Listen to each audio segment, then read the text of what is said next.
And today we have a new filmmaker. We are talking today with Eddie Poletto. That's right. Eddie, where are you from? I'm originally from here, from Miami. But you know, everybody from Miami is from everywhere. All right, my parents are Hispanic. My mom is Uruguayan American, and my father is Italian Venezuelan. Everybody's Venezuelan nowadays. It's incredible. I don't know why. You're a filmmaker. Correct. Why? I can't help it. I feel like it just runs in my blood. That's what every filmmaker says. We cannot help it. We have to do it. No, I started off as an actor first, before I even decided to take on writing or directing. So you've been an actor. So it started a few years back. I was on set of a independent film, and I realized that the director at the time of the film, he was struggling a little bit with like keeping everything together. So I approached him and I said, hey, is everything okay? I felt like I needed to help. So I just decided to help him out as much as I could. And you know, in the middle of doing all that, one of the actors came to me and he said, wow, you're a hell of a director. And when he said that to me, it's like that bug bit me, you know? Did you study? I didn't go to school. I didn't go to film school at all. Everything I know is self-taught. Online, just watching films, YouTube. YouTube has been like my film school, besides practicing. I mean, I know it's a very common thing nowadays with people in the industry. But yeah, it's a great platform for you to just educate yourself on the craft. I think it's amazing. What was your first job as an actor? It was an MTV music video for Ray Shremmerd. And they were doing like a special clip where he has a dream sequence and they're in like this mansion and whatnot, and they needed extras. So at the time I was just starting off, I was willing to do any kind of work, and I was like, yeah, sure, like put me in, you know? And when did you decide, okay, now I want to direct? There was these two actors. His name is Serge Marty. I don't know if you know of him, but and I thought he was hilarious on set. I thought he was really funny. He reminded me of Chris Tucker, and I'm a huge fan of Rush Hour, the franchise. I couldn't help but to be attracted to that character, and it was him just being natural off set. And I also had met this other actress. Her name is Deborah Cohen. Okay, I know. She had this special, distinct personality that I know is very rare. And when I saw that and I saw Serge, I immediately got this vision of them two playing in a movie together. And I was like, there it is. That's going to be my first film. Your first short film, Torment? Torment, It's yes. your first film. Okay, so... Very interesting that your first film is called Torment. I mean, it means that he enjoyed it so much. My first official film being released is Torment. So like I was saying with Deborah and Serge, I had written a script inspired by their characters mainly as leads, and it started to do pre-production, and we were just about to shoot, and then a lot of things fell through because I was new. I didn't really pretty much know how intricate filmmaking was, how much you needed to prepare in order to have something created, and I didn't realize how big of a budget we were going to need or how much preparation. So I decided to pause that and work on other things that were more attainable. It's called Miami Skyline, by the way. I didn't mention it.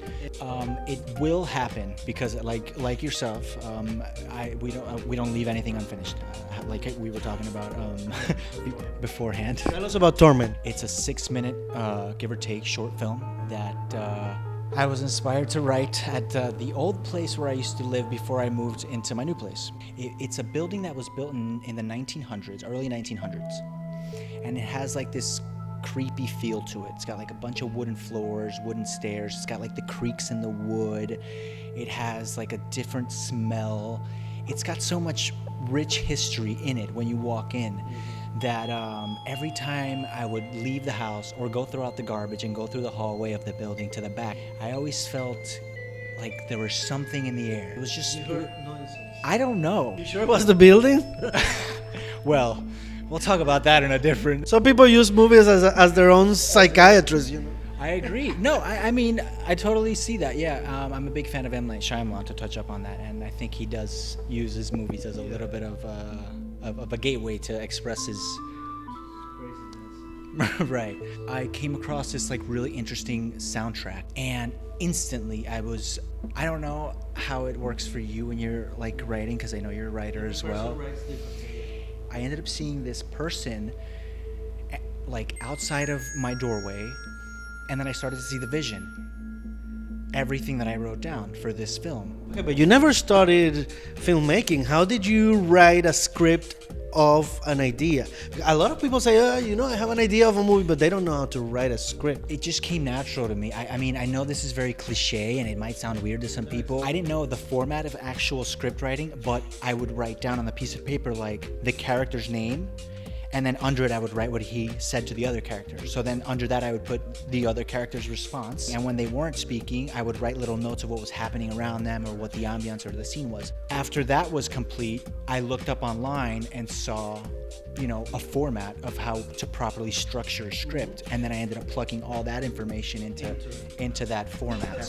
Real filmmakers know how to do it, even if they never started. So don't worry. You did it. You have no choice. That's true. You get it done or... Okay, you wrote it. And then? I thought of person is Celine Alva. Oh, you knew Celine? I did. I knew Celine from being on set of an Jerome Anthony Larkin film called Evils of a Foster Child that I had a small speaking role in.